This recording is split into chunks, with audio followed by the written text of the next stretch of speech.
Como aconteceu o Palmeiras na sua vida?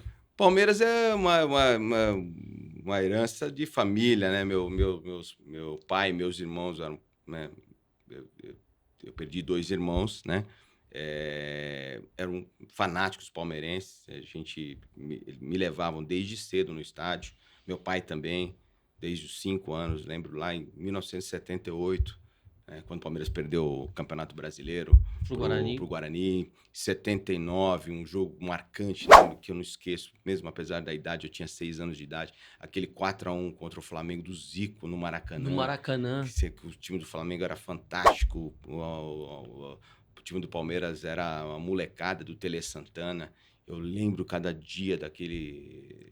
momento daquele dia, daquele jogo, e a paixão foi só aumentando, né. Eu sou o filho da fila, né, tenho 52 anos, vi o Palmeiras campeão a primeira vez com 20 anos de idade. 93 para mim foi o título mais marcante, né, da história, porque, nunca tinha visto o Palmeiras campeão, passando por várias decepções, É. da década de 80, crescendo, sendo, zoado na escola pelos amigos e resistindo. Isso foi forjando cada vez mais, o fanatismo foi aumentando, sempre gostei muito de futebol, tinha um sonho de ser jogador, como muitas crianças, como muitos adolescentes tinham o sonho de ser jogador, tentei ser jogador, cheguei a passar numa peneira do Ó, Palmeiras, fiquei 3 meses lá quando eu tinha 12 para 13 anos, joguei lembro bem de alguns jogadores que depois deram certo, caso do Galeano, que virou um grande jogador você do jogou com o Palmeiras, Galeano? era o Galeano, era a mesma categoria, o Serginho Fraldinha, que era a grande revelação do Palmeiras, depois o Palmeiras fez uma troca com o Santos, o Serginho Fraldinha, Pelo eh, Sérgio o Sampaio? César e o Ranielli Sim, pelo César Sampaio. sim. Então eu lembro ali que eu treinei lá uns 3 meses, depois acabei dispensado, que era, em Pirituba. O Palmeiras treinava era uma espécie era um centro de treinamento que ficava em Pirituba, então Você eu passou na ia peneira, passei então? na peneira, fiquei uns 3 meses, foi a avaliação, daí acabei dispensado, mas sempre ia fazer peneiras nos times de futebol, era meia direita, era o camisa 8, né, e era uma posição muito concorrida na época e Você era o camisa obviamente 8. futebol é muito difícil, né, Então você então, jogava do lado do Galeano, você fez dupla com o Galeano? ali por pouco tempo, né. Hã. Aí, tentei o futebol de salão, cheguei a jogar num time chamado Água Branca, que era um time de muito destaque dentro do futsal. O time principal tinha jogadores como o Serginho, goleiro, o Vander, e havia um investimento, Moinho Água Branca, que ficava, no Jaguaré, na zona oeste aqui da capital Tá. paulista. Pirituba Che também zona oeste, né? Hã? Pirituba Pirituba também. também. Cheguei a jogar um tempo Era o lá. craque da zona oeste. Hã? Era o craque da zona oeste. Nada, eu um jogador, esforçado, Sim, mas sim. sempre gostei de Era o jogar meia bola, era o direita. meia direita. Hã. Aí cheguei a jogar em outros times, futsal, inclusive o Hebraica, mas aí o jornalismo, meu irmão mais velho, Fernando Hidalgo, o falecido Fernando, me influenciou, né, Sim, eu desde pequeno frequentava as redações que ele trabalhava, principalmente ali do antigo do Diário Popular, sim. né, no Major Quedinho, lá no centro de São Paulo, eu ficava encantado, né, com aquele ambiente, a redação pulsando, o horário de fechamento, todo mundo na máquina de escrever, falando ao telefone, apurando.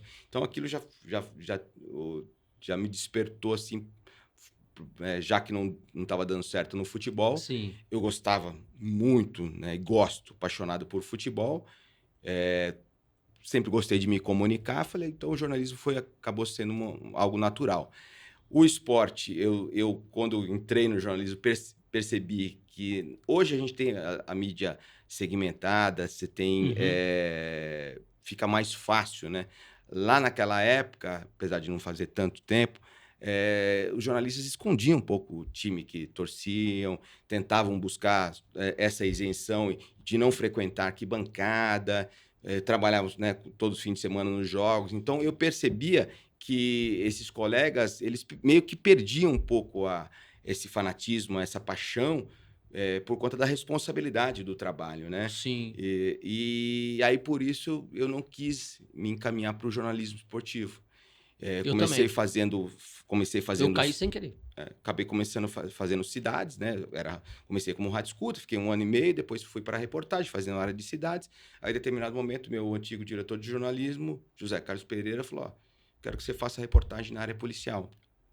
Primeiro eu fiquei meio assim, depois eu comecei a perceber que havia realmente um destaque, que nos telejornais as matérias de investigativas, as matérias de polícia sempre estão no primeiro bloco, elas têm sempre um apelo, Sim, porque segurança pública é um apelo da sociedade, as sim. pessoas, cada vez que passa, sentem que a violência aumenta nas grandes cidades, é uma preocupação das pessoas, então é um assunto que interessa ao E é algo do público. dia a dia também, né? É algo do Infelizmente. nosso dia a dia.